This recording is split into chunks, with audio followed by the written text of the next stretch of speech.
What's up, Dunwoody? Welcome back to the podcast. It's all about Dunwoody, Georgia. My name is Matt Weber. The show is brought to you by Dr. Brett Friedman with Village Orthodontics. And on this podcast, we just talk about Dunwoody, if you haven't noticed from the name of the podcast. But today I've got Brent Macon on, and Brent just opened the Little Gym on the other side of Dunwoody from me. But he's got lots of cool stories. So I don't know where you want to start. Let's talk about the Little Gym. Talk about why you brought Little Gym, that business to Dunwoody. Yeah, totally. Thank you. So I actually live in Morningside, so I'm an adopted Dunwoody native at this point. But I've had a blast meeting everybody in the community, and started doing research when I was thinking about opening little gyms in and around Atlanta might be a good fit. You know, I wanted somewhere I could be sure to drive to, a place that I would want to spend time. And obviously found that the JCC has a great gymnastics program, but there was not a ton in Dunwoody and Sandy Springs, and I was pretty surprised.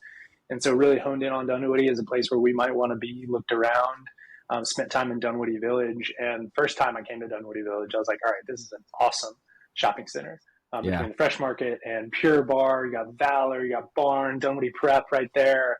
Just exactly where we wanted to be. And it's been a really, really nice space. And so we've been excited to be Dunwoody community members since we opened. We opened on September 9th. So it really got started in the last month.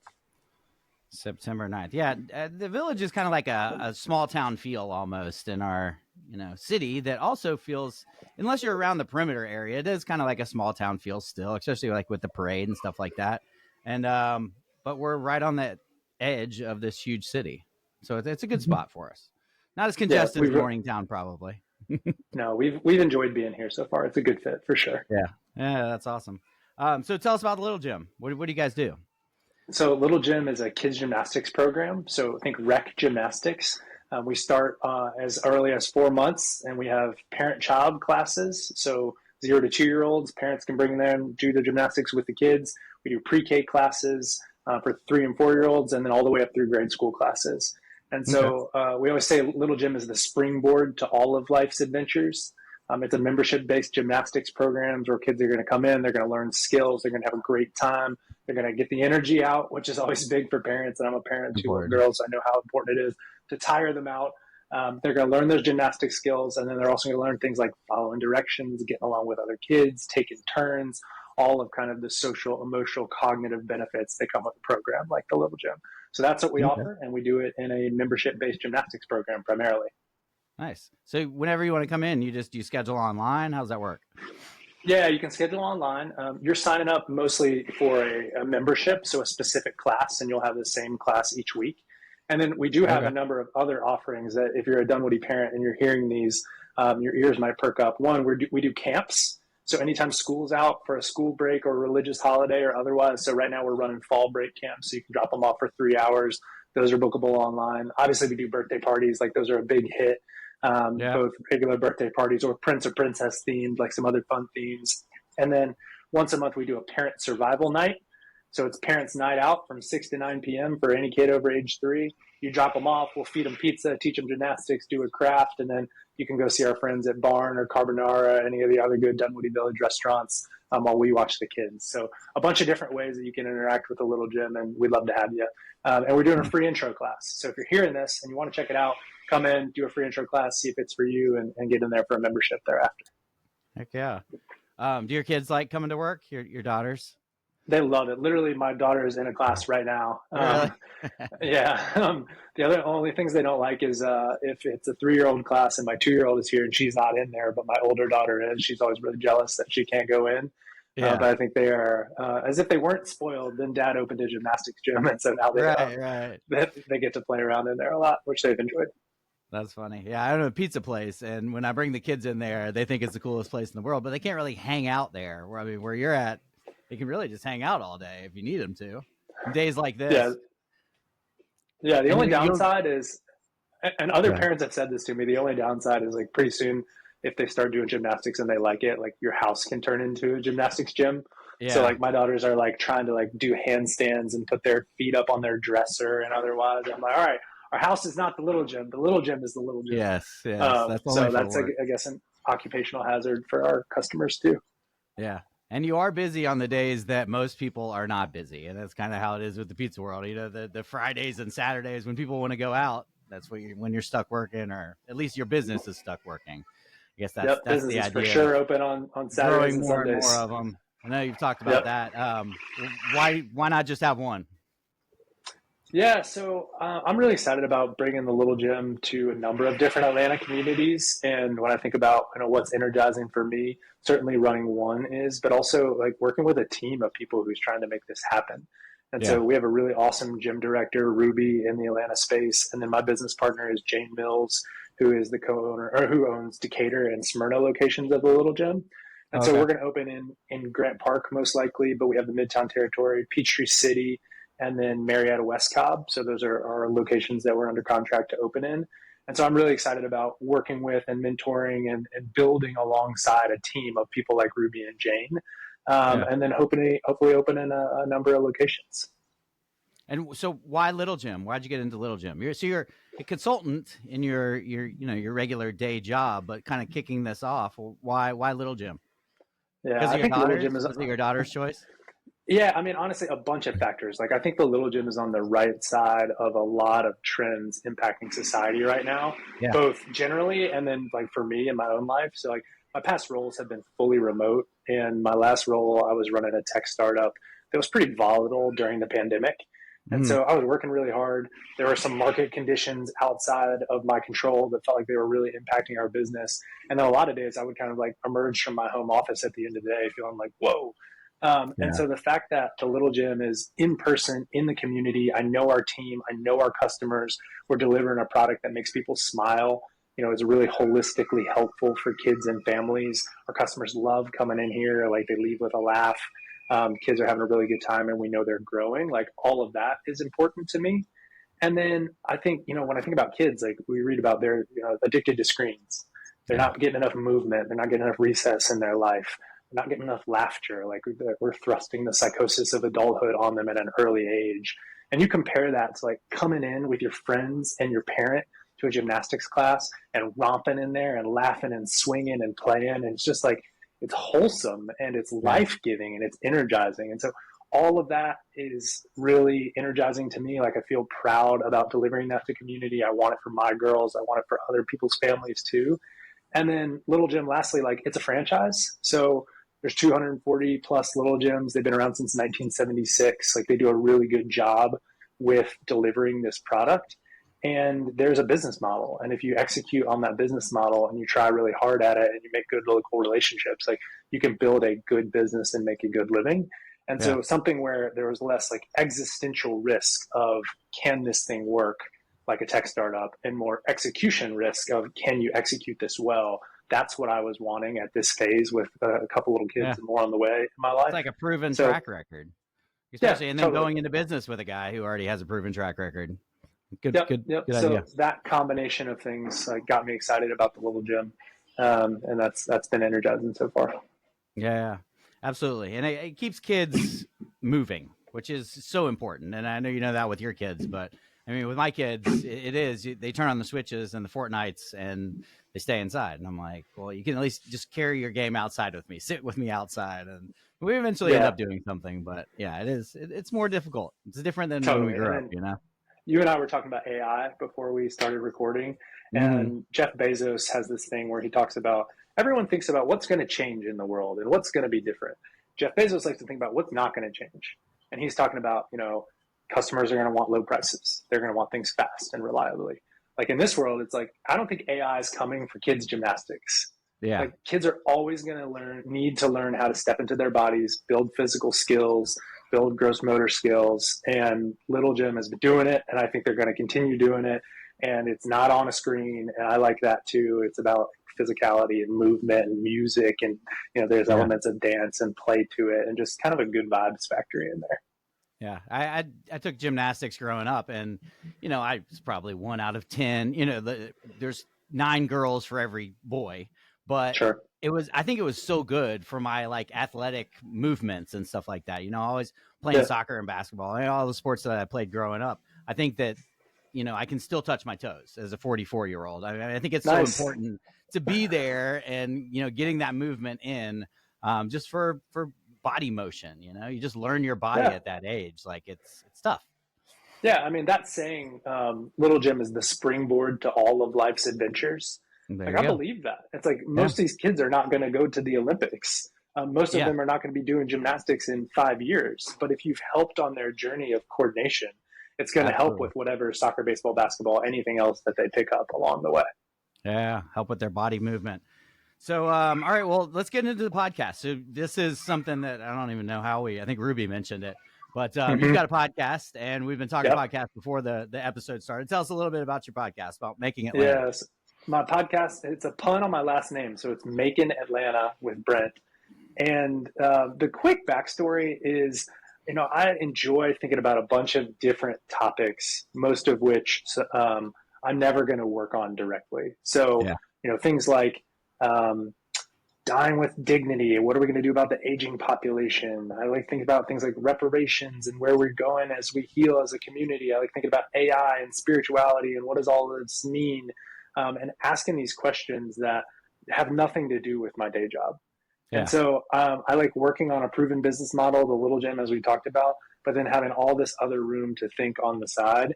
And so somewhere along the line, I decided to start putting that into public and trying to have conversations with interesting people to learn. And so the tagline is big questions, bold ideas, better living. And so I'm trying to talk to anybody I can in and around the Atlanta ecosystem who's doing things like, I just had a conversation with Dr. Anant Matabushi from Emory. He's leading the precision health function at Emory. And so what is AI doing with routine ophthalmology scans that can then tell us if we already has Alzheimer's and if we're at risk of cardiac arrest in the next 10 years? And what does that mean for when you go to the doctor and they tell you that? And we're having conversations like that allow me to kind of scratch my intellectual itches. And then I ask each guest to introduce me to a next guest that I should talk to. And so I've been doing it for a little while now and met a bunch of super interesting people and feel like I've had conversations that have kind of filled my cup of curiosity and then led to more good conversations. So that's very similar to my story. And it is nice when you have to work at the beginning to get guests. And then all of a sudden there's just like a nice flow of guests coming to you, Yeah. Then you don't have to worry it is about really cool. I've got some upcoming episodes that I'm really excited to meet the people. So Kyle and Brent Peace of the Kyle Peace Foundation. Okay. He's been on the show before too. Oh yeah, totally. Yeah, they got our church. Okay, awesome. They're getting ready to do the Ironman World Championships in Kona in late October. And I'm running the New York Marathon in the first weekend of November. Then we're going to talk about both of those experiences. So a good way, just like a good way to meet interesting folks. I really had a blast with it. He was one that was a little bit outside of the Dunwoody area, but a friend of a friend introduced me to him. And it's just such a cool story. I mean, him and his brother and what they've built is just really neat. So go back and listen to that episode. Yeah, they're really inspiring folks.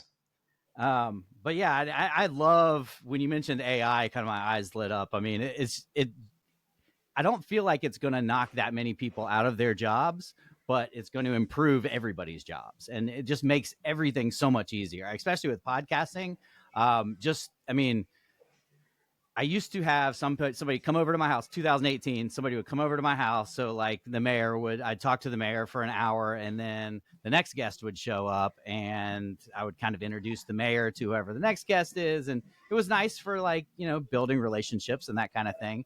But then I'd have to go back and edit it all myself. And now when you've got cool, AI software like this that just does it all for you, it's really nice. Descript and, all of the different things. I'm probably talking over most people's heads at this point, but it's made podcasting so much easy. Calendly.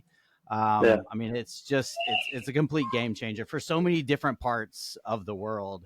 And, we go into immediately, I think a lot of people, there's probably two different thoughts. One person thinks AI is going to destroy the world and immediately mentions Terminator or something like that. And then there's the whole other part of AI that is really just going to improve everybody's lives. And, it'll make you be able to work less. It saves time with so many different things. Totally. I mean, on to that point,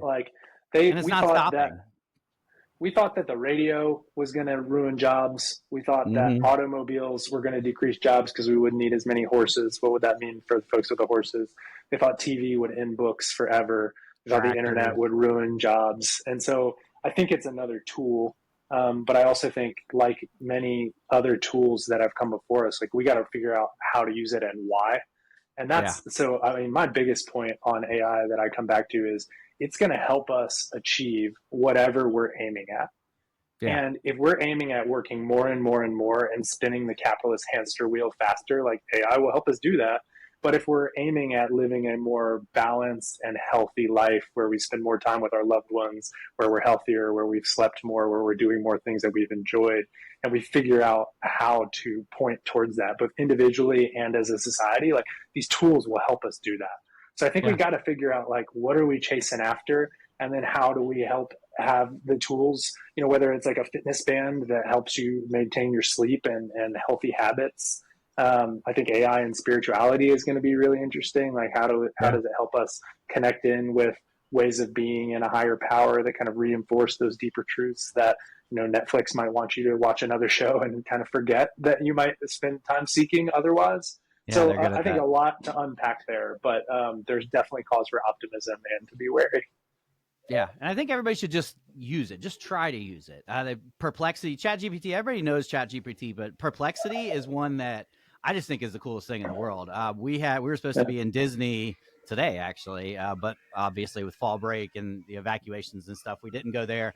So we decided to take a quick trip to LJ, and I just typed into Perplexity exactly what we wanted and like where the area that we're going. Asked what we could do. Like it arranged everything into this perfect schedule. It's just so much easier than you would ever think it would be if you just try it. So I think everybody there's the call to action. Just download something, Perplexity, Chat GPT, and just try it, because I think that you'll be surprised how beneficial it is in your life. Yeah, any manual work that you're doing with a computer, chances are that it will improve your thinking or improve your quality of output just to try something. Or I even mean, just at the give you little ideas. It Yeah, I sparks mean, at the ideas. little gym, I use it for a bunch of our like customer communication emails. Like they're all Yep. from me, but a lot of times I'm like, hey, we have camps coming up. These are the 7 things that I need to let somebody know about camp. Can you draft this into an email that I can send our customers? And it's like boom, boom, boom. They'll put nice Yeah. little emojis on there. So like, yes, those are from us, but also like it probably saves me 20 minutes per email, and that's great because we got a lot going on. Yeah. So And it's it's just just a starting to helpful. get built into everything. Like, Mm-hmm. MailChimp, it's built into Facebook, and, anything that you need it for, it's going to be there eventually. So you just Yeah. got to, it's nothing's slowing it down. We just got to get Do you use used it? to it. Does it factor into your selling houses? Yeah, a little bit. So I've crafted this like deal of the week. And so for the marketing side of it is really nice. I've made this huge prompt where I can just take a house and I can throw it into Chat GPT, and it just breaks down and tells me everything about it. It tells me the things that I wanted about it, who's listing it, like how much it's listed for, square footage and stuff like that. And just drafts out this message that, that I can Yeah. put onto my website, and then I can send it out to everybody. It's taken what would have taken me 2 hours into 20 minutes. And Yeah. now, I can do that every Monday. I can just spend that 20 minutes instead of 2 hours. And yeah, it Yeah. is. It's, Yeah, I think little the stuff two like big that. things are either time back Yep. or improving your thinking. Like a Yeah. lot of times I'll take it a first draft of something and say, can you either suggest 3 ideas for how to improve this, or write me 2 other versions? And Yeah. the thing that I like about that is it's risk free. Like if Yep. it comes back with something that's worse, I just use mine. But if Yeah. it gives me something that is an improvement on my original thinking, it's like, great, okay, let's pop that in there. And Yeah. so somebody described it as a prosthesis for thinking. And I really like that. So like, I think it's either improving our work or giving us time back, like you just mentioned. Yeah. It's just kind of an assistant. If you think of it as an assistant, like, oh, tell me about LJ. Like, what can I do in LJ? Oh, that one sounds good. I like that trail. Tell me about that trail. It tells you exactly about the trail, how to get there, from where you are. It's amazing. It's just so much Yeah. easier. And if people would just try it, I feel like that's the main thing. Just get used Yeah. to it, because it's not going away.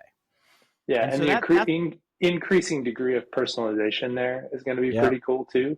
Like eventually if it like knows what you like and you don't have to tell it that much about LJ, but you're like, I'm thinking LJ this weekend. It's like, oh cool, because I know you like this restaurant and that hike, like I'll suggest this. Like Yeah. that's gonna be And it's free, fun. but once you pay for the $20 a month or whatever, it is very personalizable. And so when it types Mm-hmm. something out for me, it sounds like me. I say use a 10th grade, English and not, vocabulary, and not get too specific, and use crazy words that real estate agents use, and it types it out nice for me. Yeah, It's very it's nice. cool. And so that's kind of what you do with your consulting work. You want to get into that for a minute? I do a little bit of consulting work to keep the lights on while we're building these little gyms. So there's investment required to stand up a little gym. I'm a management consultant by background, and so now I work for an expert network firm called 10X, and basically we get hired to help professional services firms learn about a new topic, almost always AI related. And so they'll hire us, we'll go out, talk to a bunch of different experts in a given space, package those insights and take them back to the client. So right now I'm helping a big professional services firm with their learning and development organization. They want to learn how others are incorporating AI into their projects. And so we're asking, other people in the learning and development space, like what they're doing with AI, what's on their roadmaps, packaging that and delivering it back. And I like that because it is on this technology frontier of thinking about how are these new tools, impacting workflows and otherwise. And so that's a nice mix of my background and skill set, and I can do it in a relatively small box, making the little gym the main. Little gym is like lion's share of my focus. Podcast a pretty good amount, and certainly my intellectual fun part. Yeah, that's my fun one, and then consulting to pay the bills. So exactly. That's what keeps it full. Yeah, podcasts don't pay that well most of the time. It's funny no. The podcast that is a hobby. That is my dilettante intellectual hobby, and I'm not playing golf. I'm podcasting and talking to people. But like me, I mean, it is something totally different. Little gym is completely different than everything else you do, in your life, and so that is it's a nice separation, right? Yeah, totally. I mean, my last two, I talked to Samaya Khalifa, who's the head of the Islamic Speakers Bureau. We were talking about interfaith relationships in Atlanta, and she was explaining the mechanisms and the nuance around the decisions to wear a headscarf for a Muslim woman in Atlanta, I learned a lot from that conversation. And then my next one that I have scheduled next week is with Steve Karst, who founded King of Pops. And we're going to talk about all that they've done with King of Pops and then Tree Elves and all the stuff they have going. And it's I get to be all over the place with that. And then I get to drill in on work, little gym, how do we grow it? How do we welcome Dunwoody families?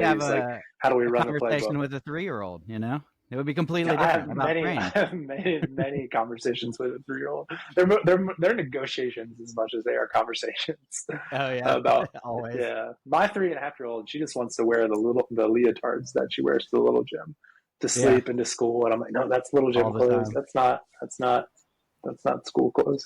That's funny. All right, well, give us a call to action. If I have a child, my kids are a little bit old for that, right? 9's probably a little too old. Maybe my 13-year-old. Yeah, our last class, I can get in there to work one day. Yeah, 6 to 12 is our oldest class, but mostly I would say that that tends to be 6 to 9-year-olds. You can bring your 9-year-old in. There's a few. I'm thinking of a few who really enjoy that Thursday 4 p.m. grade school class. But you can go to Little Gym. You can search for Little Gym of Dunwoody. You can find us on Instagram, Facebook, Google. We're obviously in the Dunwoody Village if you want to stop by. The call to action would be come do an intro class. Come check it out. Come see what it's like. Free intro class if it's for you. Come join us with a membership.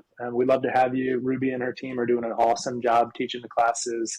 Our instructors are first rate and delivering a really good product. Really proud of them and what they put out for the community. And come see us, come meet us. And then if you're listening to this and it is the week of fall break and you're looking for something for your 3 through 8-year-old to do, we got camps 9 to 12 and 1 to 4. So come by for a session. We'll hang out with them. Y'all can enjoy the time, and hopefully cheaper than some other fall break childcare options in a really good way for them to have some fun in a safe and learning environment as well.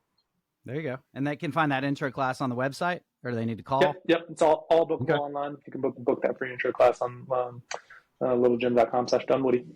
Well, that's awesome. I've loved this conversation before the conversation. I'm sure we'll talk after the conversation, but Little Gym of Dunwoody. Definitely check it out. I've heard great things. I've had a bunch of people that I respect tell me to reach out to you. And so cool. It's taken me a month or so, but I got back to it. And then, obviously we're trying to build community relationships. So I think we're going to be out there at Trunk or Treat. We're going to do Light Up Dunwoody in the village. We want to put our sponsorship dollars to work for schools, and otherwise we really want to get the word out. And so if you're hearing this and you think we can be a helpful partner to you, we're happy to entertain that and looking to build kind of reciprocal community relationships. So please let us know. Nice. Good answer. Thank you. All right. Well, thanks a lot, Brent. This has been great. All right. I'll definitely come in and check you out sometime. Okay. That sounds great. Thank you. All right.